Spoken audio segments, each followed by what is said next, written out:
का समाधान किया या उनको गाइडेंस दिया, वही योग वशिष्ठ है। और इसको आर्ष रामायण भी कहते हैं।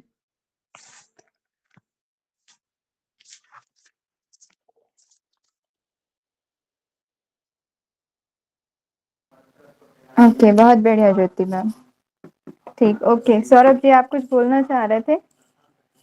मैम ये जो योग वशिष्ठ है ये उस समय लिखी गई, इसमें जो है प्रभु श्री राम और उनके गुरु वशिष्ठ मुनि का संवाद है। ये जो है ना, जब प्रभु श्री राम जब अयोध्या में वापस आए थे तारका वध के बाद, तो वो अवसाद डिप्रेशन में चले गए थे। डिप्रेशन में जाने के बाद राजा दशरथ ने देखा कि प्रभु श्री राम जो कोई कार्य नहीं कर रहे हैं, फिर उन्होंने वशिष्ठ मुनि को बुलाया और फिर उनको जो है बोला कि जाके आप राम से बात कीजिए। तो जब राम से उन्होंने बात किया तो प्रभु श्री राम ने सब बताना कि जगत मिथ्या ये वगैरह होगा। इसमें इसमें जो है जो सबसे मुख्य बात है वो इन्होंने यहाँ पे चर्चा की है आदि और व्याधि की। और वो ये इसी में जो है वशिष्ठ मुनि ने जो है आदि और व्याधि बताया कि दो प्रकार की बीमारियां होती है, एक आदि होती है और व्याधि। और जो आदि होती है वो मन से शुरू होकर शरीर में जाती है, और व्याधि बाहर से जो है किसी भी इंफेक्शन के द्वारा या बैक्टीरिया के द्वारा शरीर पे आती है, फिर मन पे जाती है। और इसमें जो है सबसे जो है मतलब जटिल जो बीमारी होती है आदि होती है, क्योंकि हमारा मन ही बीमार हो जाता है। और उस समय प्रभु श्री राम जो है अवसाद डिप्रेशन में चले गए थे। और इसके रचयिता मतलब वाल्मीकि को माना जाता है। और ये जो है 72,000 श्लोक इसमें हैं और इसमें 6 अध्याय हैं। ठीक है, ठीक है। यहाँ पे भगवान, हाँ लवी जी बोलिए। मैम ये पूछा था, जैसे ये बताया कि श्री राम जी के बारे में था, तो जो हमारी रामायण है ये उसके किस कांड से ली गई है? क्या बोल रहे, योग वासिष्ठ किस कांड से ली गई है? हाँ, ये अलग से ग्रंथ है या तो जो हमारी रामायण में कांड है उनमें किसी से है? नहीं नहीं, ये ना अलग से ग्रंथ है, ठीक है, ये रामायण में से नहीं लिया गया है। Okay, okay ma'am. इसको जो है वाल्मीकि जी ने लिखा है। ठीक है, अभी हम पढ़ेंगे इस पर, इनका इंट्रोडक्शन पढ़ेंगे। इससे पहले हम जो मैं बता रही थी कि हाँ सौरभ जी बोल रहे थे कि भगवान जी जो है डिप्रेशन में चले गए थे, तो भगवान जी डिप्रेशन में कैसे जा सकते हैं, उनको अवसाद कैसे हो सकता है? मैम जब आप वाल्मीकि रामायण जब शुरू में पढ़िएगा मैम, तो यही बात आता है मैम। राम जी को मतलब अवसाद हो चुका था। अवसाद इन द सेंस कि मैम हम उनको भगवान मान लेते हैं, लेकिन भगवान के तौर पे तो उनको डिप्रेशन नहीं आएगा। लेकिन इसका जब पूरा निचोड़ देखिएगा तो मैम यही बात आती है। मतलब मुझे अब जहाँ तक मैम लगा। ठीक और है, मेरे सर ने यहाँ भी यही पर हम बताया जो था। है अवसाद की जगह पर वैराग्य वर्ड यूज करेंगे, ठीक है, कि उनको वैराग्य हो गया था। हालांकि वो मनुष्य जीवन जिए हैं, मनुष्य का ही रूप लेकर आए थे, है ना, उन्होंने लीलाएं की हैं, तो उनको इन सब चीजों से जो है अटैचमेंट की जगह वो सब चीजों से डिटैच हो जाते हैं कि एक टाइम के बाद तो ये सब चीज जो है नष्ट हो जाना है ना। और ये जो है हमें संसार में ही मतलब बांधे रखती है, मोक्ष का तो मोक्ष की ओर तो लेकर जाती नहीं है ना। तो हम जो है इस पर हम क्यों पढ़े, जब ये सब जो है नष्ट हो जाने वाला है तो हम इन सब चीजों से बंधते क्यों हैं? तो फिर वहां पर जो है विश्वामित्र जी आते हैं और फिर उनको समझाते हैं कि आप तो खुद ही मतलब ज्ञानी है और आप सब चीज जान रहे हैं, लेकिन जो है इंसान अपने कर्मों के अनुसार जो है कर्मों के फलों को भोगता है, जैसा वो कर्म करता है उस हिसाब से जो है वहां पर उनके प्रश्नों का आंसर देते हैं। ठीक है सौरभ जी? ठीक है मैम। चलिए, तो अवसाद या डिप्रेशन की जगह पर हम वैराग्य, उनको जो है वैराग्य हो गया था, आए वो जब उनका उपनयन संस्कार हुआ, उपनयन संस्कार होने के बाद फिर वो शिक्षा ग्रहण करने गए गुरुकुल, और गुरुकुल से अध्ययन करने के बाद जब उनका जो है अध्ययन समाप्त हो गया, फिर वो तीर्थ यात्रा पे गए, और जब वहां पर से वो वापस लौट रहे थे तब उनको जो है वैराग्य की भावना आ गई थी, या उनको जो हो गए थे, क्या हो गए थे, विरक्त हो गए थे। ठीक है, और फिर वहां पर जो है वो अपने गुरुजनों से, अपने पिताश्री से फिर जो है प्रश्न करते हैं। ठीक, चलिए अब हम देखेंगे, हम जो है यहाँ पर अभी पूरा पीडीएफ के माध्यम से नहीं पढ़ेंगे क्योंकि हमारे पास समय भी बहुत कम है, इसलिए मैं आप लोगों को अपने नोट्स से ही पढ़ाऊंगी और एग्जाम के पॉइंट ऑफ व्यू से पढ़ाऊंगी। बाद में आप लोग जो है नॉलेज के लिए मेरी जो पहले रिकॉर्डिंग है वो देख सकते हैं। ठीक है, या फिर आगे बैच में पढ़ाया जाएगा तब आप लोग उसमें ज्वाइन करिएगा। तो अभी हम लोग जो है शॉर्ट में ही पढ़ेंगे। ओके, सहमत हैं आप लोग सभी? जी मैम। Yes ma'am. बताइए। इसमें से जो है 2 से 3 क्वेश्चन पूछे जाते हैं। तो हमारे एग्जाम में जो जो क्वेश्चन पूछे जाते हैं किस किस प्रकरण से, अध्याय से, जो मोस्ट इम्पोर्टेंट है हम वही अभी पढ़ेंगे। ठीक है, चलिए।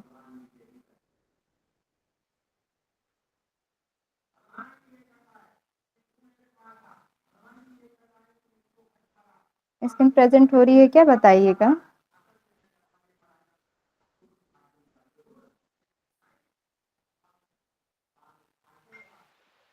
हो रही है ma'am. Okay, thank you Saurabh ji. चलिए, क्लियर दिख रहा है?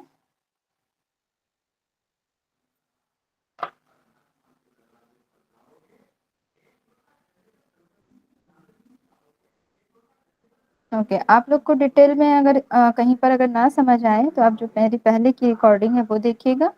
ये मैं अभी आप लोगों को अपने नोट्स से मैं पढ़ा रही हूँ। ठीक है, शॉर्ट में हम चलते हैं। सबसे पहले यहाँ पर हम देखते हैं इस ग्रंथ का परिचय। तो हमारा जो है योग वासिष्ठ, और वासिष्ठ संहिता में लोग जो है बहुत कंफ्यूज हो जाते हैं ना। तो योग वासिष्ठ लिखा है हमारे महर्षि वाल्मीकि जी ने। और वशिष्ठ संहिता किन्होंने लिखा है? महर्षि वशिष्ठ ने। हाँ जी। महर्षि वशिष्ठ ने मैम। चलिए, ठीक है। ठीक है, तो महर्षि वाल्मीकि जी जो है वो क्या थे? त्रिकालदर्शी। तो महर्षि जो वशिष्ठ और प्रभु श्री राम के बीच में जो संवाद हो रहा है उसको वो लिख रहे हैं। कौन? महर्षि वाल्मीकि जी। ठीक है, तो याद रखिएगा, योग वासिष्ठ ग्रंथ के रचयिता महर्षि वाल्मीकि जी हैं। और इसका जो काल है, इस ग्रंथ का काल कि ये कब लिखी गई, तो महारामायण काल के समय ये लिखी गई। ठीक है, अर्थात रामायण काल का समय ही जो है महारामायण का समय कहलाता है। इस ग्रंथ की जो मूल भाषा है वो संस्कृत है। ठीक है, संस्कृत में लिखी गई है। और संवाद किनके बीच हो रहा है? गुरु वशिष्ठ और प्रभु श्री राम जी के मध्य में। गुरु वशिष्ठ वक्ता है और श्री राम जी श्रोता हैं। ठीक है, इनकी जो रचना शैली है वो संवादात्मक है। अब दोनों के बीच में वार्तालाप हो रहे हैं, संवाद हो रहे हैं, इसलिए संवादात्मक शैली कही जाएगी। इस ग्रंथ में प्रभु श्री राम के जीवन की चर्चा ना करके आध्यात्मिक ज्ञान के विषय में बताया गया है। ठीक है, ये ध्यान रखिएगा। जो हमारा योग वासिष्ठ ग्रंथ है उसमें प्रभु श्री राम के जीवन की चर्चा नहीं की गई है। जीवन चर्चा हमें कहाँ मिलेगी? उनके जीवन के विषय में रामायण में मिलेगा। यहाँ पर जो है उनको जो आध्यात्मिक ज्ञान उन्हें प्राप्त करना था, जो वैराग्य हो गया था, ठीक है, वो सब चीजें जो है आध्यात्मिक ज्ञान के विषय में इस ग्रंथ में चर्चा की गई है। इस ग्रंथ की मूल अवधारणा जो है वो अद्वैत वेदांत है। ठीक है, ये जो ग्रंथ आधारित है अद्वैत वेदांत पर आधारित है। अद्वैत वेदांत अर्थात बताइए आप लोग, इतने सारे ग्रंथ पढ़े, ये वर्ड बार बार आया है। अद्वैत एक का मतलब अर्थ, एक। हाँ, जहाँ पर ब्रह्म और जीव को एक समझा जाए, है ना। डुएल द्वैत हो नहीं जाएगा है। जब, हाँ, जब ब्रह्म और जीव को अलग अलग हम समझते हैं तब वहां पर द्वैत होता है। और यहाँ पर अद्वैत वेदांत आधारित है। ठीक है, अर्थात जो है ब्रह्म सत्य और जगत मिथ्या पर आधारित है। इसका जो मूल साहित्य है या मूल जहाँ पर से इस ग्रंथ को लिखा गया है वो वेदांत साहित्य है। मूल विषय यानी कि जो इस ग्रंथ का जो केंद्र है वो ब्रह्मवाद पर आधारित है, अर्थात ब्रह्म की जिज्ञासा पर आधारित है। ठीक है, ब्रह्म क्या है, कौन है, कैसे हम प्राप्त कर सकते हैं, ये इस ग्रंथ का मूल विषय है। उसके बाद आते हैं महाभारत, स्कंद पुराण, पद्म पुराण के पश्चात योग वासिष्ठ जो है चौथा सबसे बड़ा हिंदू धर्म ग्रंथ है, जैसे अभी ज्योति मैम ने बताया। ठीक है, महाभारत, स्कंद पुराण और पद्म पुराण के बाद चौथा सबसे बड़ा हिंदू धर्म ग्रंथ जो है वो योग वासिष्ठ है। ठीक है, इसमें कुल श्लोकों की संख्या 32,000 है। आगे हम देखते हैं यहाँ पर जो है अध्यायों को क्या कहा गया है, प्रकरण कहा गया। अध्यायों को प्रकरण और कहाँ कहा गया है, कहाँ कहा गया है मैम और किस ग्रंथ में कहा गया मैम है? घेरा संहिता में कहा जीवन। गया है। हाँ जी, ठीक है, वहां पर जो है हमें प्रकरण के रूप में मिलते हैं। तो यहाँ पर भी योग वासिष्ठ में जो है 6 अध्याय अर्थात 6 प्रकरण हैं, जिसका नाम है वैराग्य, मुमुक्षुत्व, उत्पत्ति, स्थिति और उपशम और निर्वाण। ठीक है, वैराग्य प्रकरण, मुमुक्षु प्रकरण, उत्पत्ति प्रकरण, स्थिति प्रकरण, पांचवा उपशम प्रकरण और छठा जो है निर्वाण प्रकरण। इसके भी 2 पार्ट हैं, पूर्वार्ध और उत्तरार्ध, ये ध्यान रखेंगे। ठीक है, इसमें कुल श्लोकों की संख्या जो है 32,000, इसलिए इसे जो है महारामायण कहा जाता है। सबसे ज्यादा श्लोक है इसमें 32,000। सर्ग है इसमें 674। जैसे अध्याय होते हैं, चैप्टर होते हैं, फिर उसके सब चैप्टर होते हैं, उसी तरीके से यहाँ पर जो है अध्याय है, उसके बाद सर्ग को हम सब चैप्टर के रूप में समझ सकते हैं। तो ये सर्ग जो है 674 यहाँ बताया गया है। इसका जो है हमें अन्य 12 भाषाओं में अनुवाद मिलता है। ठीक है, योग वासिष्ठ जो ग्रंथ है उसका अन्य 12 भाषाओं में भी अनुवाद किया गया है। ओके, तो हमने क्या क्या देखा कि इस ग्रंथ के जो रचयिता है महर्षि वाल्मीकि जी हैं। ठीक है, यह जो ग्रंथ की मूल भाषा है वो क्या है, संस्कृत भाषा है। काल देखें हम तो महारामायण के समय के काल की है, ये रामायण काल के समय ही लिखी गई है। संवाद गुरु वासिष्ठ और प्रभु श्री राम जी के मध्य में है। इसकी रचना शैली जो है वो संवादात्मक है ना। और इसकी जो मूल अवधारणा जो है ये अद्वैत वेदांत पर आधारित है। महाभारत, स्कंद पुराण, पद्म पुराण के पश्चात चौथा सबसे बड़ा हिंदू धर्म ग्रंथ योग वासिष्ठ है, जिसमें अध्यायों की संख्या या प्रकरण कहा जाए तो 6 है ना। कुल श्लोकों की संख्या 32,000 है, सर्ग 674 है और अन्य 12 भाषाओं में भी इसका अनुवाद मिलता है। ठीक है, ये क्लियर है, आगे बढ़े। Yes ma'am. चलिए आगे देखते हैं हम। अब इस ग्रंथ के अन्य नाम हम देखेंगे, क्या क्या नाम दिया गया है। योग वासिष्ठ को आर्ष रामायण के नाम से भी जाना जाता है, महारामायण या फिर उत्तर रामायण भी कहा जाता है, वासिष्ठ रामायण, योग वासिष्ठ रामायण, योग वासिष्ठ महारामायण, ज्ञान वासिष्ठ और वासिष्ठ गीता।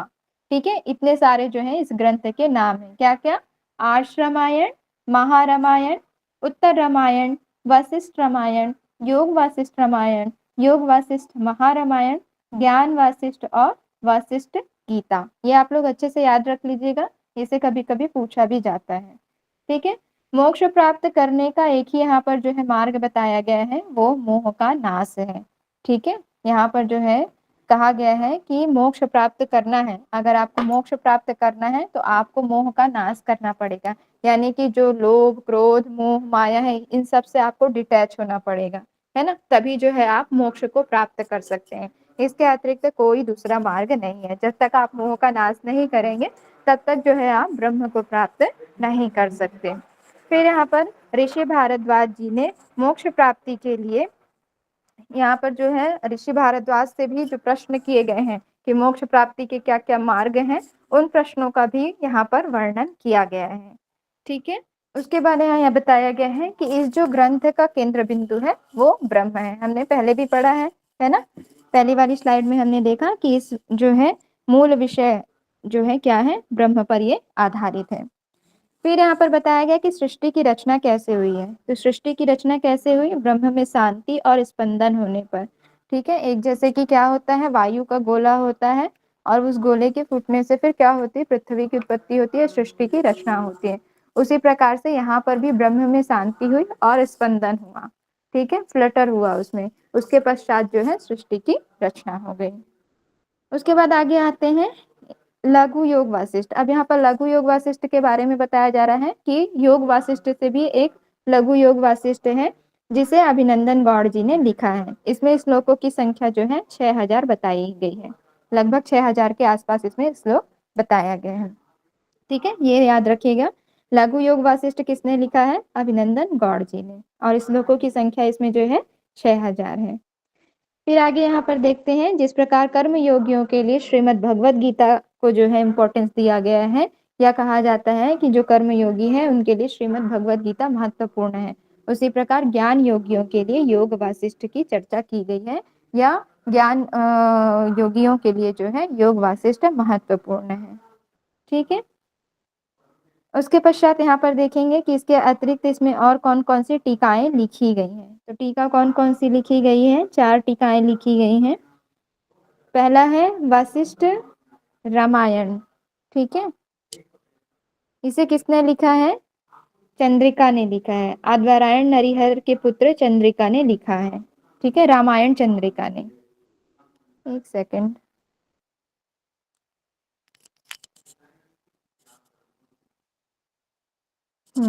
वशिष्ठ रामायण, ठीक है। वशिष्ठ रामायण नाम से एक टीका है जिसे अध्वरायण नरिहर के पुत्र चंद्रिका ने लिखा है। फिर है यहाँ पर तात्पर्य प्रकाश। तात्पर्य प्रकाश को किसने लिखा है? आनंद बोधेंद्र सरस्वती जी ने लिखा है। ये स्लाइड आप लोग को क्लियर दिख रही है कि और जूम करूं जी इसको? मैम, नहीं सही है। सही है ना? चलिए, ठीक है, ओके, ठीक है। तो ये जो है वशिष्ठ रामायण चंद्रिका, अच्छा ये तीनों एक साथ है ना, मतलब ठीक है, ये एक ही नाम है, पूरा इस ग्रंथ का नाम है वशिष्ठ रामायण चंद्रिका। इसे लिखा है आध्वरायण नरिहर के पुत्र ने लिखा है। दूसरा है तात्पर्य प्रकाश। तात्पर्य प्रकाश को किसने लिखा है? आनंद बोधेंद्र सरस्वती जी ने लिखा है। फिर है गंगाधरेंद्र जी का भाष्य, ठीक है, ये गंगाधरेंद्र जी ने ही लिखा है। और फिर चौथा है पद चंद्रिका, इसको लिखा है माधव सरस्वती जी ने, ठीक है। तो ये जो है हमारे योग वासिष्ठ ग्रंथ की टीकाएं लिखी गई हैं। जो रिसर्चर होते हैं ना, फिर वो ग्रंथ का मूल जो उसके बाद टीका लिखते हैं, है ना, तो वो यहाँ पर लिखी गई है। तो वासिष्ठ रामायण चंद्रिका किसने लिखी है? आध्वरायण नरिहर के पुत्र जी ने लिखा है, ठीक है। आध्वरायण किसके पुत्र हैं? तो नरिहर के पुत्र हैं। तात्पर्य प्रकाश को आनंद बोधेंद्र सरस्वती जी ने लिखा है। गंगाधरेंद्र जी का भाष्य गंगाधरेंद्र जी ने ही लिखा है। और पद चंद्रिका इसे माधव सरस्वती ने लिखा है, ठीक है। फिर यहाँ पर आते हैं, योग की परिभाषा भी बताई गई है, उसके अर्थ बताए गए हैं। तो ये हम देखते हैं यहाँ पर क्या कहा गया है योग की परिभाषा। मनो प्रश्मनो पायो योग इत्यभिधीयते। क्या कहा गया है? मनो प्रशमनो पायो योग इत्यभिधीयते, अर्थात मन के प्रशमन के उपाय को योग कहते हैं। अब प्रशमन का अर्थ क्या होता है? प्रसन्नता से। मन की प्रसन्नता के उपाय, यानी कि मन को प्रसन्न रखने के जो उपाय हैं, है ना, हम किस प्रकार से मन को प्रसन्न रख सकते हैं, उसको क्या कहा जाता है? योग कहा जाता है, ठीक है। उसके बाद आते हैं संसार सागर से पार होने की स्थिति को ही क्या कहा गया है? योग कहा गया है। दो परिभाषाएं यहाँ पर बताई गई हैं।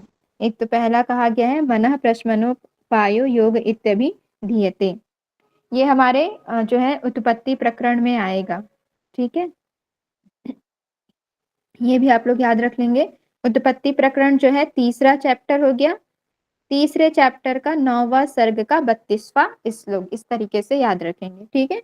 ये जो है चैप्टर को इंगित करता है, 9 जो है सर्ग को, और 32 जो है श्लोक नंबर को, ठीक है। तो तीसरे प्रकरण का 9वां सर्ग का 32वां नंबर का श्लोक है, ओके। और इसका उल्लेख ना महोपनिषद में भी मिलता है। ये पिछले एग्जाम में क्वेश्चन में आया था कि मना प्रश्मनोपायो योग इत्यभिधीयते, ये जो है कौन से उपनिषद में दिया गया है ये परिभाषा। अब वहां पर हम ढूंढ रहे थे योग वासिष्ठ, हमने तो योग वासिष्ठ में पढ़ा, महोपनिषद तो हमने पढ़ा नहीं था, और योग वासिष्ठ जो है वहां पर ऑप्शन में ही नहीं था, ठीक है। तो ये आप लोग याद रखेंगे कि ये जो है महोपनिषद में दिया गया है। इसका भी जो है श्लोक नंबर मुझे याद नहीं आ रहा है, 45 या ऐसा कुछ था, ये मैं आप लोगों को देखकर कल बता दूंगी, ठीक है। तो इसको आप लोग याद रखेंगे, अर्थात मन के प्रशमन के उपाय को ही योग कहा जाता है। दूसरा यहाँ पर परिभाषा कहा गया है संसार सागर से पार होने की स्थिति ही योग कहलाती है, ठीक है। उसके बाद आते हैं यहाँ पर चित्त के विलय के 2 उपाय बताए गए हैं, अर्थात चित्त विलय, अर्थात जब चित्त भ्रमित हो जाती है, चित्त जब इधर उधर भटकने लगती है ना, तो उसको हम कैसे जो है नियंत्रित कर सकते हैं, उसके 2 उपाय बताए गए हैं। पहला उपाय है आत्मज्ञान और दूसरा है प्राण निरोध, ठीक है। ये याद रखेंगे। योग वासिष्ठ के अनुसार चित्त विलय के 2 उपाय कौन कौन से हैं? तो पहला आत्मज्ञान और दूसरा प्राण निरोध। इसी तरीके से हमें और कहाँ पर मिलता है चित्त विलय के उपाय? जहाँ पर क्या बताया गया है? वासना बताई गई है और वायु बताया गया है। कौन से योग उपनिषद में आता है ये? याद आ रहा है आप लोगों को? मैम योग उपनिषद में बताया गया, मुख उपनिषद में नहीं है मैम ये। हाँ, मैं योग उपनिषद की बात कर रही हूँ, कहाँ पर बताया गया ये?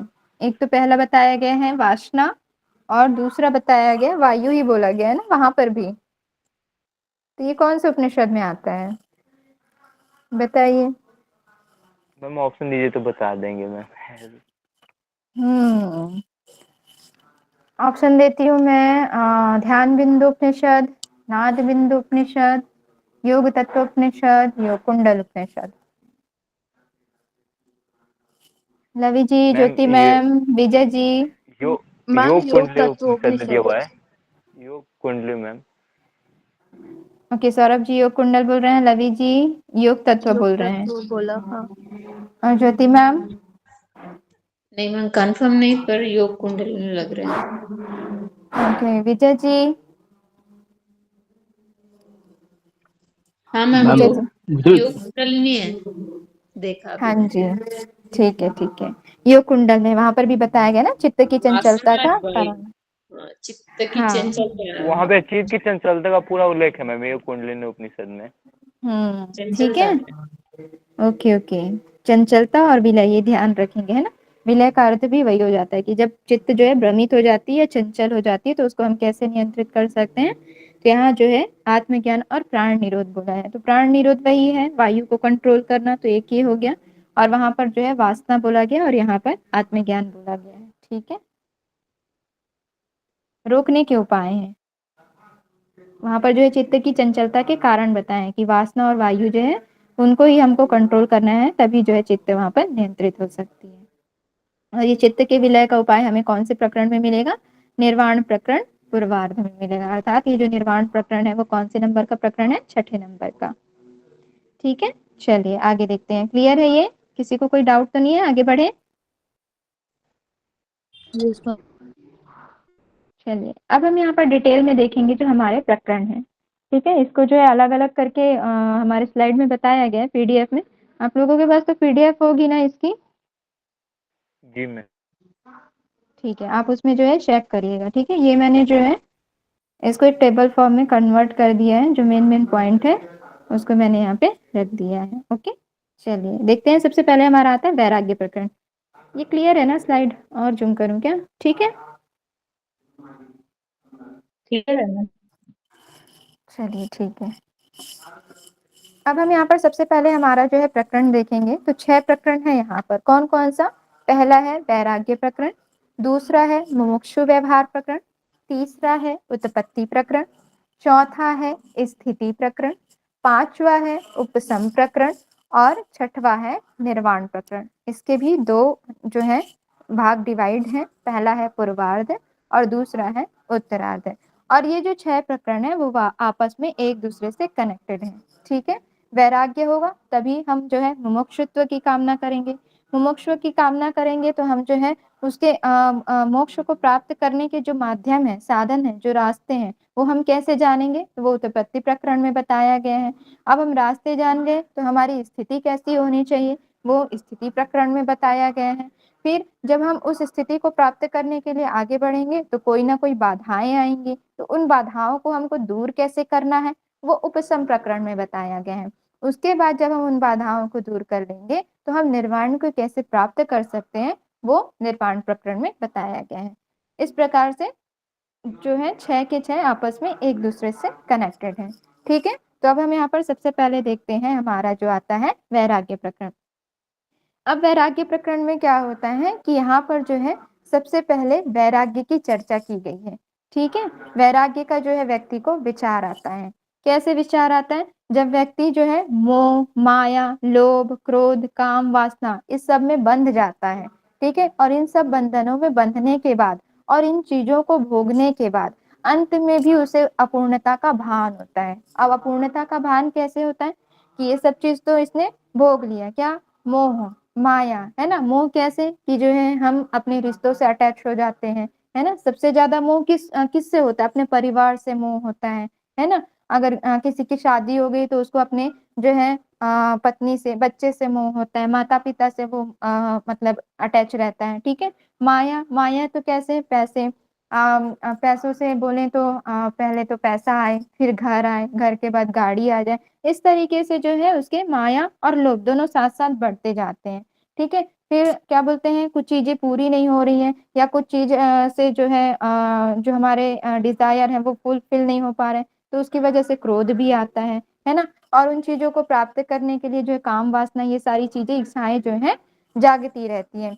अब जब सब इन चीजों को वो भोग लेता है तो भोगने के पश्चात अंत में उसे लगता है कि नहीं, ये चीजें जो है इम्पोर्टेंट नहीं है, अभी भी मेरे मन में जो है अशांति बनी हुई है। तब फिर वो चीजों से वो क्या होते जाता है, दूर होते जाता है। और दूर होते जाता है तो अर्थात वो संसार से डिटैच होने लगता है। जैसे शुरू में हमारे पास फोन नहीं था तो हमको जो है फोन की इच्छा थी कि हमको कोई फोन दे दे, फोन दे दे। फोन आया, फोन आने के बाद हमने बहुत उसमें ऐप भी चलाया, ठीक है, व्हाट्सएप चलाया, टेलीग्राम चलाया। उसके बाद चलाने के बाद फिर एक टाइम ऐसे आया कि हमको जो है व्हाट्सएप देखने का भी मन नहीं होता। वो तो इमरजेंसी या कुछ मैसेज के चलते या ग्रुप से जुड़े हुए हैं इस वजह से देख लेते हैं, है ना।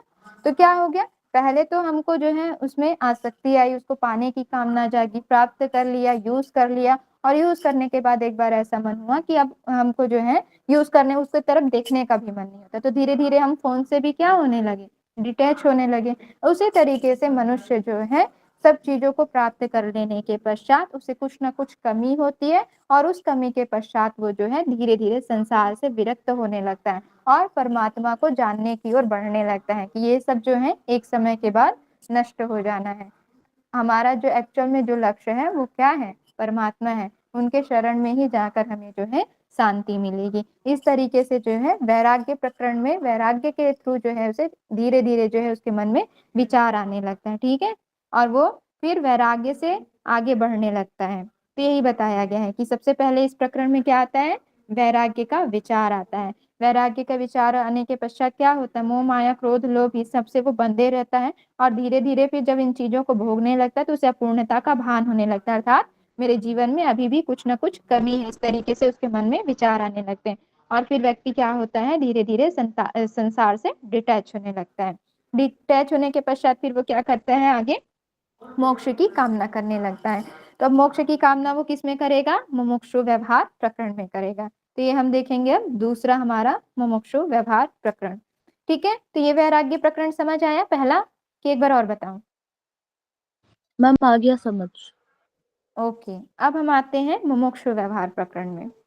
मुमुक्षु व्यवहार प्रकरण में क्या होता है, अब व्यक्ति के मन में तो वैराग्य जाग गया है ना। वैराग्य जागने के बाद वो धीरे धीरे अब मोक्ष की कामना करने लगता है। मोक्ष की कामना करता है तो मोक्ष की कामना करने के लिए उसे क्या चाहिए कि वो मोक्ष कैसे प्राप्त करते हैं ये जाने, है ना। उसकी क्या क्या विधियां हैं, मोक्ष के स्वरूप कैसे होते हैं, ये सब जो है वो जानने की इच्छा रखता है। इसलिए इसका नाम दिया गया, इस प्रकरण का नाम मुमुक्षु व्यवहार प्रकरण रखा गया है, ठीक है। तो वो क्या करता है, पहले मोक्ष की कामना करता है। मोक्ष की कामना करने के पश्चात मोक्ष प्राप्ति के विधियों और स्वरूप की चर्चा करता है या उसको जानने की कोशिश करता है, ठीक है। तो मोक्ष प्राप्ति की विधियों व स्वरूप की चर्चा भी किसमें की गई है, मुमुक्षु व्यवहार प्रकरण में की गई है। साथ ही साथ मुमुक्षु व्यवहार प्रकरण में पुरुषार्थ का भी वर्णन मिलता है। और पुरुषार्थ के वर्णन के साथ साथ इसमें जो है मुक्ति के 4 द्वारपालों का भी वर्णन मिलता है। वो मुक्ति के 4 द्वारपाल कौन कौन से हैं, तो ये हम देखते हैं यहाँ पर, सम, विचार, संतोष और सत्संगति, या फिर साधुओं का संग भी दे देता है ऑप्शन में, ठीक है। तो ये आप ध्यान रखेंगे कि क्वेश्चन आ सकता है कि पुरुषार्थ का वर्णन कौन से प्रकरण में किया गया है। तो इसका आंसर क्या होगा, मुमुक्षु प्रकरण। मुमुक्षु व्यवहार। हाँ, मुमुक्षु व्यवहार प्रकरण में, ठीक है। पुरुषार्थ, पुरुषार्थ का अर्थ क्या होता है बताइए। क्या मैम? पुरुषार्थ का अर्थ क्या होता है, क्या है पुरुषार्थ। 4 मैम जो पुरुषार्थ हम होते हैं अपने ना, हाँ बोलिए ज्योति मैम। धर्म अर्थ काम मोक्ष, उस ठीक प्रकार है, से जीवन जीना चाहिए। हाँ जी, ये हमारे जो है पुरुषार्थ चतुष्टय कहे गए हैं हमारी भारतीय संस्कृति के अनुसार, और इन्हें महत्वपूर्ण माना है और इन्हीं को ही फॉलो करते हुए जो है हमें अपना जीवन यापन करना चाहिए, ठीक है। इस पुरुषार्थ को ही क्या कहा जाता है, मानव की जो है लक्ष्य कहे जाते हैं या फिर उद्देश्य कहे जाते हैं कि मानव को एक्चुअल में क्या प्राप्त करना है, ठीक है। ये जो है पुरुषार्थ के अंतर्गत आता है। उसके बाद अगर क्वेश्चन आ सकता है कि मुक्ति के 4 द्वारपालों का वर्णन कौन से ग्रंथ के कौन से प्रकरण में मिलता है, तो इसका आंसर क्या होगा, योग वशिष्ठ के सेकेंड मुमुक्षु व्यवहार प्रकरण में। वेरी गुड, ठीक है। अब क्वेश्चन पूछा जाएगा कि मुक्ति के 4 द्वारपाल हैं कौन कौन से हैं बताइए। शम, सम, विचार, विचार, विचार, संतोष, संगति, संतोष, सत्संगति। सत्संगति। हाँ जी, वेरी गुड। ठीक है, तो ये आप अच्छे से याद रखेंगे। सम अर्थात सम की भावना रखना। विचार, जो हमारे विवेक और विचार आते हैं वो विचार के अंतर्गत आ जाएंगे। संतोष, जो हमें संतुष्ट होना चाहिए किसी भी अवस्था में, कि जो भी हमारे पास चीजें हैं जो हैं उस पर जो है हमें संतोष रखना चाहिए, क्योंकि संतोष को क्या कहा गया है? क्या? समाधान। ना संतोष को संतोषी क्या कहा परम गया है? मैम, संतोष सुखम परम परम सुख सुख कहा गया है। लाभम, परम सुख, ठीक है। ये मैम इस योग दर्शन में बताया गया है। संतोष साधन उत्तम सुख लाभ। ठीक है। उसके बाद आते हैं साधु संग, सत्संगति। हमारी जो सत्संगति है वो अच्छी होनी चाहिए, साधुओं का संग रखना चाहिए, है ना। जब हमारी सत्संगति अच्छी होगी तो हमारे विचार भी अच्छे होंगे, विचार अच्छे होंगे तो हम कार्य भी वैसे करेंगे, और जब हमारे कार्य अच्छे होंगे तो हम परमात्मा को प्राप्त कर सकते हैं। ठीक है। तो मुक्ति के 4 द्वारपालों का भी वर्णन जो है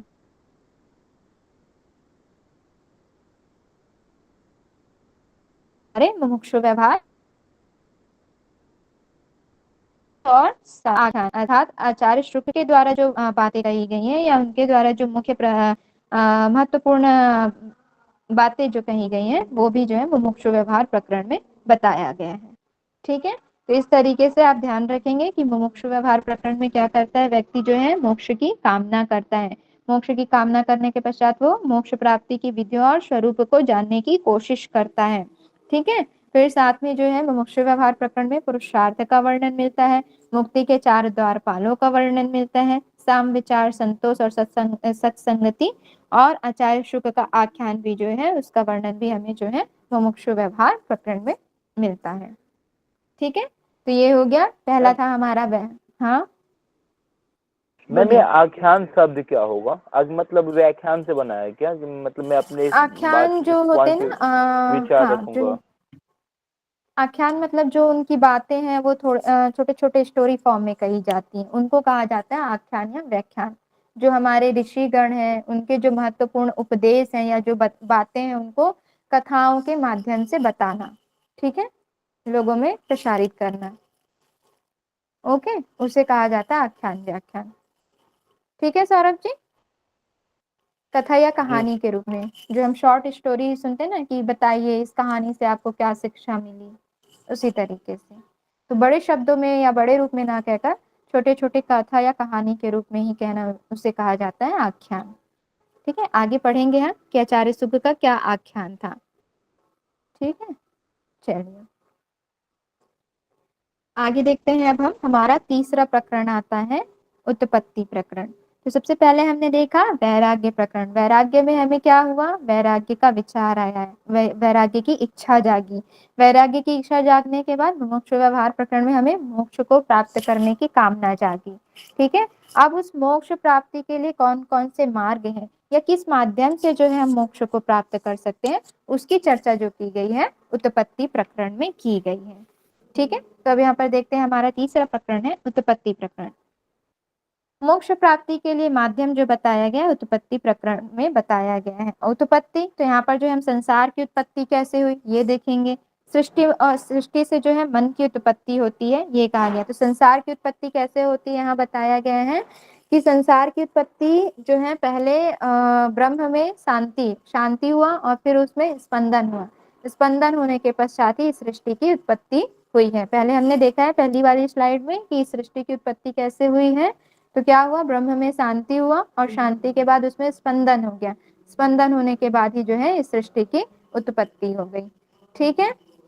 उसके बाद यहाँ पर बोला गया है सृष्टि से ही मन की उत्पत्ति हुई है। अर्थात मन की उत्पत्ति किससे हुई है, क्वेश्चन आ सकता है, तो किससे हुई है, सृष्टि से हुई है। फिर यहाँ पर बताया गया है मन का भ्रम जो है जगत है। ठीक है। मन जो है भ्रमित हो जाता है, इस जगत में को ही सब कुछ समझने लगता है, और उस परमात्मा तत्व को वो भूल जाता है। इसलिए यहाँ पर क्या कहा गया है कि मन का भ्रम जो है जगत है।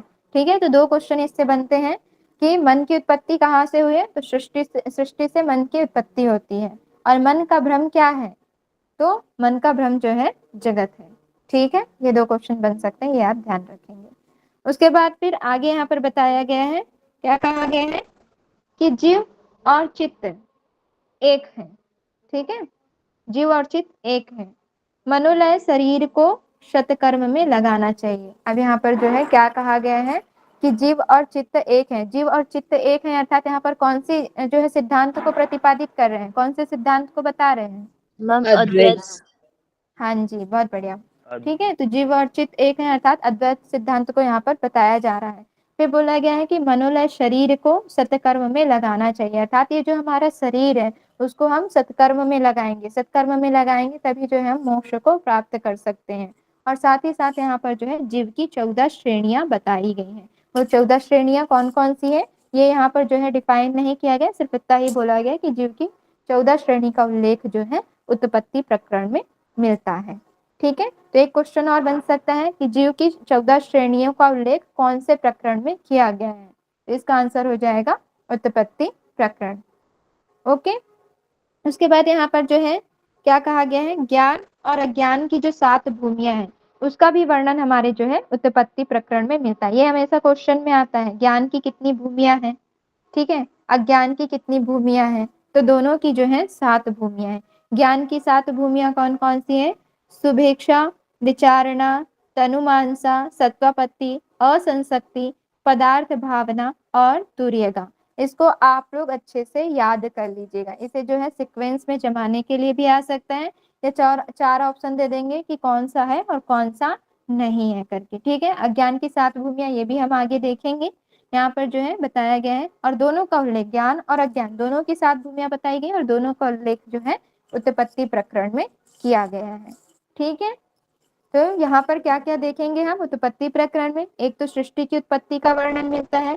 सृष्टि की उत्पत्ति के वर्णन के साथ साथ बोला गया है कि मन की जो उत्पत्ति होती है वो सृष्टि से होती है, और मन का जो भ्रम है वो जगत है, बताया गया है। फिर यहाँ पर जो जीव और चित्त को एक ही कहा गया अर्थात अद्वैत सिद्धांत को प्रतिपादित किया गया है।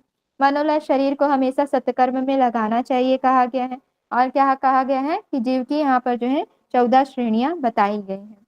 साथ ही साथ यहाँ पर ज्ञान और अज्ञान की 7 भूमियां या बताई गई है, या 7 भूमियों का वर्णन मिलता है।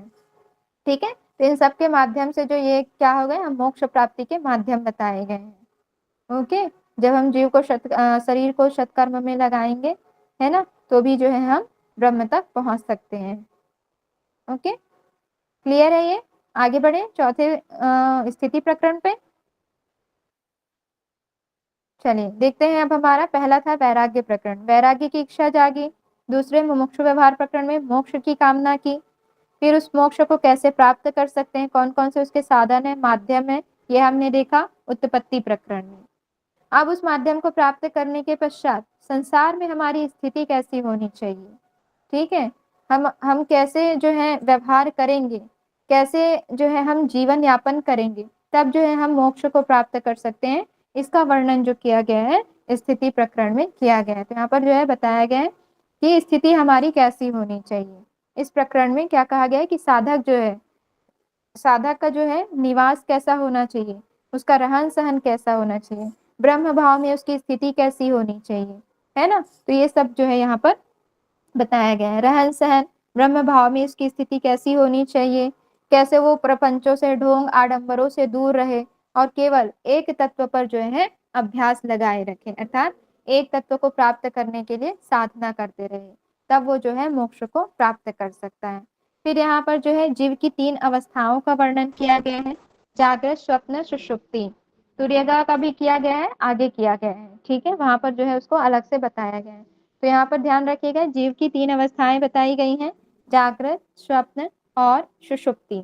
फिर ज्ञानी और अज्ञानी में क्या अंतर है, इसका वर्णन जो है हमें स्थिति प्रकरण में ही मिलता है कि ज्ञानी कैसे जो है कर्तापन के भाव से कार्य करता है, ठीक है, जो ज्ञानी है वो अकर्तापन के भाव से करता है, अर्थात जो कुछ हो रहा है या जो कुछ मेरे द्वारा हो रहा है वो मैं नहीं कर रहा हूँ, मैं तो केवल एक निमित्त मात्र हूँ, माध्यम मात्र हूँ, और जो भी हो रहा है वो परमात्मा की कृपा से हो रहा है, परमात्मा की इच्छा से हो रहा है।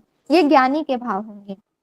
अज्ञानी हर हमेशा क्या करेगा, मैं की भावना करेगा, ये मैं कर रहा हूँ, मैं कमा रहा हूँ, मैं चला रहा हूँ, मैं खिला रहा हूँ, अपने परिवार को मैं पाल रहा हूँ, ठीक है, उसमें जो है मैं का भाव होता है। तो उसी ये जो अंतर है उसको यहाँ पर जो है डिफाइन किया गया है। तो ध्यान रखिएगा, ज्ञानी और अज्ञानी का अंतर जो है हमें स्थिति प्रकरण में देखने को मिलता है। साथ ही साथ यहाँ पर जो है इतना ही बताया गया है। क्या क्या बताया गया है कि जीव की 3 अवस्थाएं, जागृत, स्वप्न और सुषुप्ति, और यहाँ पर जो है ज्ञानी और अज्ञानी के बीच में अंतर बताया गया है। ठीक है, और संसार में कैसी उसकी स्थिति होनी चाहिए, कैसे वो अच्छे अच्छे कार्य करके जो है परमात्मा को प्राप्त कर सकता है। रहन सहन उसका सादा सर्वदा होना चाहिए, सादा जीवन, उच्च विचार, है ना, निरंतर साधना में लगे रहना चाहिए। इस तरीके से यहाँ पर जो है वर्णन किया गया है। तो ये हमें देखने को मिलेगा कहाँ, स्थिति प्रकरण में। ठीक है, फिर हमारा आता है 5वां उपसम प्रकरण। अब हमने स्थिति प्राप्त कर ली है ना, साधना हम कर रहे हैं, तो साधना कर रहे हैं तो कुछ ना कुछ तो विघ्न आएगा ही, कुछ ना कुछ तो बाधाएं आएंगी ही। तो उन बाधाओं को हम कैसे दूर कर सकते हैं, जो भी समस्याएं आ रही हैं उनका हम निदान कैसे कर सकते हैं, क्या हल हो सकता है, वो जो है उपसम प्रकरण में बताया गया है। ठीक है, पहले में क्या हुआ, वैराग्य प्रकरण में, बताइए आप लोग, वैराग्य प्रकरण में क्या हुआ हमें। वैराग्य की भावना। वैराग्य का विचार आती है, मोह ठीक माया है। लोग। दूसरे प्रकरण में क्या हुआ, मोक्ष की इच्छा। मोक्ष की मोक्ष की इच्छा कामना हुई। हुई। बहुत बढ़िया। तीसरे में फिर क्या हुआ, मोक्ष प्राप्ति के हमने इस माध्यम सृष्टि जो है कैसे उत्पन्न हो हाँ हुई। जाएगा। स्थिति के बारे में सृष्टि से ही मन जरूर। उत्पन्न हुई, ये बताया गया है। हाँ, संसार कि हम जो है सृष्टि की उत्पत्ति क्या कैसे हुई। बोलते हैं, कैसे जो है उसके रास्ते क्या है ना, हम किन रास्तों से होकर जो है मोक्ष को प्राप्त कर सकते हैं, ये बताया गया किसमें, उत्पत्ति में। फिर स्थिति प्रकरण में हमने क्या जाना, स्थिति कैसी होनी चाहिए, रहन सहन ब्रह्म भाव में स्थित कैसे हो, ये सब बताया आपने। अब उपसम में हम क्या देखेंगे कि जो भी समस्याएं आ रही समस्याओं का है हल। ना, जैसे कि हमने क्या पढ़ा हठ प्रदीपिका में, साधक बाधक तत्व पढ़े। हम जब साधना करते हैं तो उसमें भी जो है बाधक तत्व जो हमेशा जो है आती है, तो उन बाधाओं को हम कैसे दूर करते हुए आगे बढ़ सकते हैं। ठीक है, तो यहाँ पर भी उपसम प्रकरण में बताया गया है कि संसार में जो भी समस्याएं हैं उनकी हम समाप्ति कैसे कर सकते हैं। तो कैसे कर सकते हैं, तो सबसे पहले यहाँ बताया गया पुरुषार्थ का महत्व। अब देखिए, पुरुषार्थ का यहाँ महत्व बताया गया है, और पुरुषार्थ का वर्णन और कौन से प्रकरण में मिलता है, मुमुक्षु में। हाँ, तो 2 जगह पर हम तो मैं देखेंगे, मिल वहां पर रहा। भी पुरुषार्थ के विषय में कहा गया है, और यहाँ पर भी जो है पुरुषार्थ का महत्व बताया गया है। साथ ही साथ यहाँ पर जो है योग सिद्धि के लक्षण बताए गए हैं। योग सिद्धि के लक्षण क्या क्या है, क्या क्या है जो हम इनके माध्यम से हम जो है समस्याओं को हल कर सकते हैं, जो विघ्न है उनको दूर कर सकते हैं। ठीक है, तो सबसे पहले कहा गया है शास्त्रों का अध्ययन करना चाहिए, सत्पुरुषों का संग करना चाहिए, वैराग्य और अभ्यास करना चाहिए, प्राणायाम करनी चाहिए, ध्यान करना चाहिए। ध्यान के बाद क्या कहा गया है, ओम का उच्चारण करना चाहिए, ओम का उच्चारण, धारणा करनी चाहिए, प्रत्याहार का पालन करना चाहिए, और विचारों की प्रौढ़ता। विचारों की प्रौढ़ता अर्थात जो हमें अच्छे मतलब जो हमें वैराग्य की ओर लेकर जाए, जो अच्छे विचार आए उनको हमें ग्रहण करना चाहिए। ठीक है, और बाकी चीजों जो नकारात्मक चीजें हैं उनसे हमें दूरी बनाकर रखनी चाहिए। ठीक है, तो इस तरीके से यहाँ पर जो है बताया गया है, क्या क्या बोला गया है कि शास्त्रों का अध्ययन करना चाहिए, है ना। यानी कि हम यहाँ पर ये समझ सकते हैं कि जो साधक है उसके लक्षण या योग सिद्धि के जो उपाय बताए गए हैं, ठीक है, वो समझ सकते हैं। क्या क्या कहा गया है, तो शास्त्रों का अध्ययन करना चाहिए, सत्पुरुषों का संग करना चाहिए, वैराग्य और अभ्यास करनी चाहिए, प्राणायाम का अभ्यास करना चाहिए, ध्यान करना चाहिए, ओम का उच्चारण करने के लिए कहा गया है। ठीक है, उसका दिन रात जो है जप और चिंतन करते रहना चाहिए, धारणा करनी चाहिए, प्रत्याहार का पालन करना चाहिए, अपने इंद्रियों को संयमित करके रखना चाहिए, और विचारों की प्रवणता अर्थात अपने विचारों को दृढ़ रखना चाहिए, अच्छे विचारों की ओर जो है हमें अग्रसर होना चाहिए, अर्थात वैराग्य की भावना रखनी चाहिए।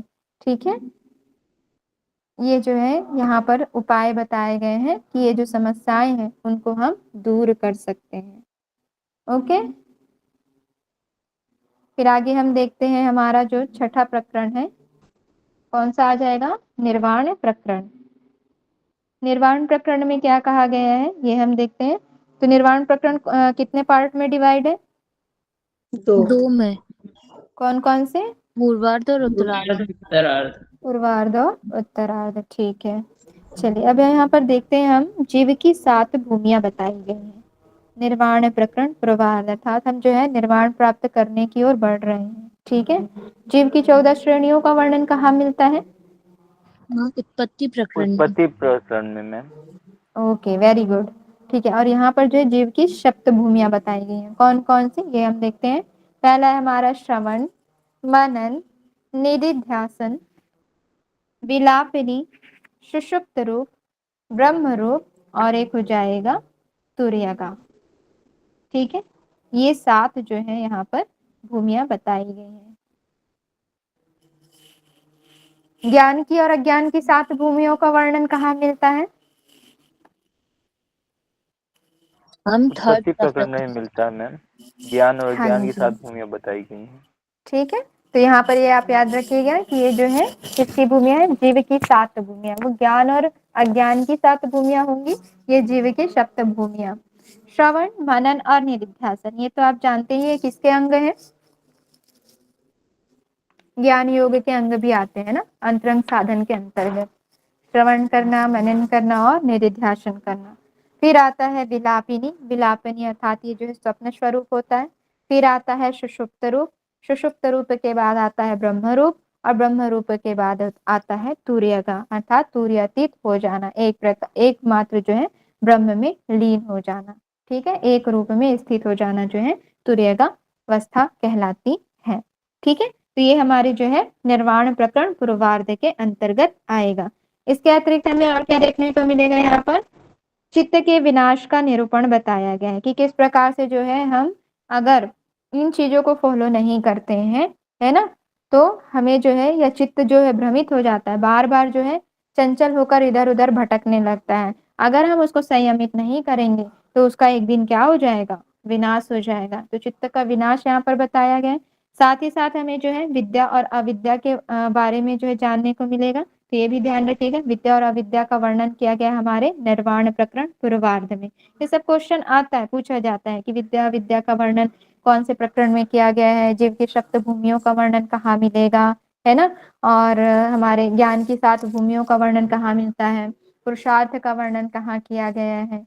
ठीक है, जो योग सिद्धि के उपाय बताए गए हैं कौन से प्रकरण में इनका वर्णन मिलता है। तो इस तरीके से क्वेश्चन पूछा जाता है। तो ये टेबल को आप अच्छे से याद कर लीजिएगा। साथ ही साथ हमने जो है योग की परिभाषा पढ़ी थी, 2 परिभाषा पढ़ी थी। क्या क्या बताइए? मन मना प्रश्न पाया। प्लस मनो। हाँ, मनोप्रश्मनोपाय योग इत्यभिधीयते। और एक क्या था? संसार सागर से या समुद्र सागर से पार होने की स्थिति ही क्या है? योग है ना। तो ये हमने पढ़ा था कहाँ? निर्वाण प्रकरण पूर्वार्ध में। तो योग की परिभाषा निर्वाण प्रकरण पूर्वार्ध में दी गई है। साथ ही साथ प्राण और अपान की गति को तत्व से जानना, अर्थात जो हमारे तत्व बताए गए हैं, जो 25-24 तत्व, 26 तत्व जो बताए गए हैं जिससे ये संसार बना, उन तत्वों के माध्यम से इस प्राण और अपान की गति को जानना। ठीक है, ये भी हमारे निर्वाण प्रकरण पूर्वार्ध में इसका वर्णन मिलता है। साथ ही साथ जो है सांख्य योग, अष्टांग योग द्वारा परम पद की प्राप्ति हम कैसे कर सकते हैं, कैसे उस परम तत्व को प्राप्त कर सकते हैं, इसका वर्णन भी जो मिलता है हमारे किसमें मिलता है? निर्वाण प्रकरण पूर्वार्ध में मिलता है। साथ ही साथ हमने ये भी पढ़ा था कि चित्त को शांत करने के जो 2 साधन बताए गए हैं वो भी किसमें बताए गए हैं? निर्वाण प्रकरण पूर्वार्ध में बताया गया है। क्या है वो 2 साधन? कौन कौन से वो 2 साधन है? आत्मज्ञान और प्राण शोध। ठीक है, ठीक है, आत्मज्ञान हो सकता है या फिर परमात्मा का यथार्थ ज्ञान, ये 2 चीजें आपको मिल सकती है। तो ये दोनों होंगी। ठीक है, दोनों एक ही है। और दूसरा मिलेगा प्राण निरोध, है ना।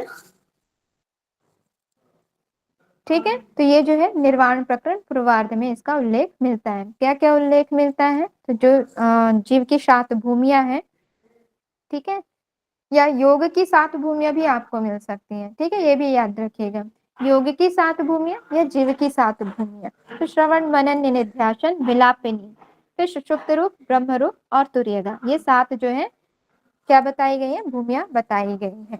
उसके बाद चित्त के जो है क्या बताए गए हैं? यहाँ पर विनाश के निरूपण का उपाय मिलता है, विद्या और अविद्या का वर्णन मिलता है, योग की परिभाषा का वर्णन मिलता है।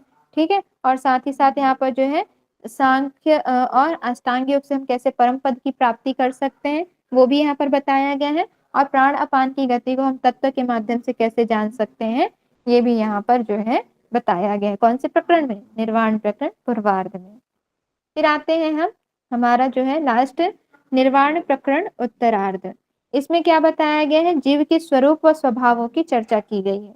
ठीक है, जीव कैसा है, कैसे उसका स्वभाव होगा, उसका स्वरूप कैसा है, इसका वर्णन किया गया है निर्वाण प्रकरण उत्तरार्ध में। फिर विराट पुरुष का भी वर्णन यहाँ पर मिलता है। विराट पुरुष के वर्णन के साथ साथ हमें जो है संसार के 4 बीज जानने को मिलेंगे। वो 4 बीज कौन कौन से हैं? संवेदन, भावना, वासना और कल्पना। ये जो है संसार के 4 बीज हैं। ठीक है, संवेदन, संवेदना अर्थात जो सहानुभूति होती है, सिंपैथी हम रखते हैं लोगों के प्रति, वो हो गया। भावना, जो हमारे विचार आते हैं, है ना, वो हो गए भावना। वासना, जो हमारे डिजायर हैं, जो हमारी इच्छाएं हैं, कामना, इच्छा, वो हो गए। और कल्पना, इमेजिनेशन। ठीक है, तो ये जो है संसार के 4 बीज कहे गए हैं, तो इसको भी याद रखिएगा। संवेदना, भावना, वासना और कल्पना। जैसे मुक्ति के 4 द्वारपाल कौन कौन से हैं? मुक्ति के 4 द्वारपाल।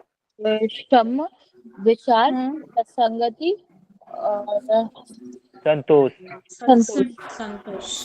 हाँ ठीक है, सम, विचार, संतोष और सत्संगति। ठीक है, ये मुक्ति के 4 द्वारपाल। इनका वर्णन कहाँ मिलता है? मुख्य मुमुक्षु व्यवहार में ग्रंथ। दूसरा वेरी गुड। उसी प्रकार संसार के 4 बीज बताए गए, संवेदन, भावना, वासना और कल्पना। इसका वर्णन जो है निर्वाण प्रकरण उत्तरार्ध में मिलता है। ठीक है, चलिए, तो सबसे पहले हमने क्या देखा था? वैराग्य प्रकरण देखा था। वैराग्य प्रकरण में क्या हुआ? वैराग्य का विचार आता है, वैराग्य की इच्छा आती है। तो मोक्ष व्यवहार प्रकरण में क्या होता है? मोक्ष की कामना करते हैं हम, या मोक्ष की कामना जागती है। फिर उसको हम कैसे प्राप्त कर सकते हैं, क्या क्या उसके माध्यम है या मार्ग बताए गए हैं, वो उत्पत्ति प्रकरण में बताया गया है। उसके बाद उस मार्ग पर चलते हुए हमारी स्थिति कैसी होनी चाहिए संसार में, इसका वर्णन मिलता है चौथा प्रकरण स्थिति प्रकरण में। फिर हमारी स्थिति अगर अच्छी हो गई तो उसमें कुछ ना कुछ समस्याएं आएंगे, विघ्न आएंगे। उन समस्याओं का हम कैसे निदान कर सकते हैं, उसका हल क्या होगा, है ना, उसका सॉल्यूशन क्या होगा, ये बताया गया है उपसम प्रकरण में, जिसमें बहुत सारे उपाय बताए गए हैं। शास्त्रों का अध्ययन करना, सत्पुरुषों का संग करना, वैराग्य और अभ्यास करना, है ना, और क्या करना? प्राणायाम करना, प्रत्याहार करना, धारणा ध्यान करना, है ना, अपने विचारों को अच्छे से अच्छा रखना, है ना, सत्संगति हमारी अच्छी होनी चाहिए। तो ये सारी चीजें जो बताई गई हैं उपसम प्रकरण में। फिर निर्वाण प्रकरण पूर्वार्ध और उत्तरार्ध में जो है हम कैसे निर्वाण को प्राप्त कर सकते हैं, तो वहां पर जो है जीव की 7 भूमियां बताई गई हैं। चित्त के विनाश को हम कैसे रोक सकते हैं, कैसे रोक सकते हैं? तो अपने आप को संयमित करके, अपने विचारों को संयमित करके। साथ ही साथ इसमें जो है विद्या विद्या का वर्णन मिलता है, प्राणपान की गति जानने को मिलती है ना, चित्त को संयमित करने के साधन जानने को मिलते हैं। आत्मज्ञान और प्राण निरोध, ये 2 साधन बताए गए हैं। ठीक है, सांख्य और अष्टांग योग के माध्यम से हम जो है परमात्मा पद की प्राप्ति कर सकते हैं। ये भी जो है निर्वाण प्रकरण पूर्वार्ध में बताया गया है। फिर उत्तरार्ध में हमें जो है जीव के स्वरूप और स्वभाव को जानने को मिलता है, विराट पुरुष का वहां पर वर्णन मिलता है ना, और साथ ही साथ हमें जो है संसार के 4 बीजों को जानने को मिलता है। संसार के 4 बीज कौन कौन से? संवेदना, भावना, वासना और कल्पना। परमात्मा के तत्व ज्ञान से ही इन बीजों के विनाश पूर्वक मोक्ष का प्रतिपादन किया गया है। अर्थात जब हम इन चीजों को क्या करते हैं? विनाश करते हैं, यानी कि इनको संयमित कर लेते हैं, संवेदना को, भावना को, वासना को, कल्पना को, तब जो है हम मोक्ष की प्राप्ति कर सकते हैं या मोक्ष के मार्ग पर अग्रसर हो सकते हैं। ठीक है, ये क्लियर है? तो आज हम यहीं तक रुके, आगे फिर हम कल जी मैम। करेंगे, कि आगे कर लें? टाइम है हमारे पास, समय हो गया? ओके, कल हम पर्टिकुलर एक एक जो है प्रकरण को देखेंगे, जो इम्पोर्टेंट है ना, वो हम देखेंगे। ठीक है, ये आ जाएगा हमारा निर्वाण प्रकरण, हम डायरेक्ट पूर्वार्ध पढ़ेंगे। और फिर मुक्ति के 4 द्वारपाल, ये मुमुक्षु व्यवहार प्रकरण पढ़ेंगे। ज्ञान अज्ञान की जो 7 भूमियां हैं, फिर आदि व्याधि कैसे स्टार्ट होती है हमारी पंच कोशों से, है ना, ये हम देखेंगे। तो ये हमारा जो है कल कंप्लीट हो जाएगा। ठीक है, चलिए, कोई कुछ डाउट हो या कहीं पर कुछ समझ ना आया हो तो आप लोग प्रश्न कर सकते हैं।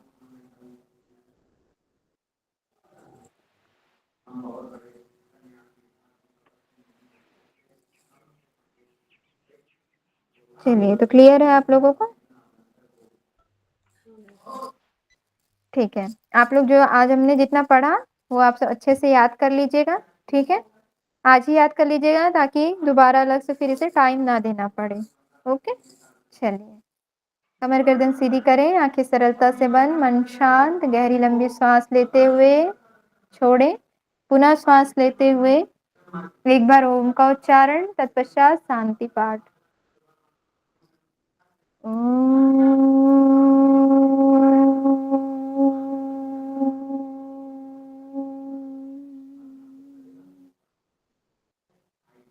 सर्वे भवन्तु सुखिनः, सर्वे सन्तु निरामयः, सर्वे भद्राणि पश्यन्तु, मा कश्चित् दुःखभाग् भवेत्। ॐ शान्ति शान्ति शान्तिः।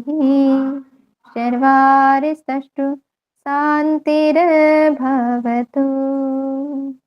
अपने दोनों हाथों को आपस में रब करें, धीरे से अपनी आंखों पर लेकर जाएं, माता पिता गुरुजनों और ईश्वर को प्रणाम करते हुए, उनका धन्यवाद करते हुए अपनी आंखें खोलें प्यारी सी मुस्कान के साथ। हरिओम सभी को, आप सभी का बहुत बहुत धन्यवाद। चलिए फिर हम कल मिलते हैं, अच्छे से हरिओम। पढ़ाई करिएगा आप लोग। हरिओम हरिओम।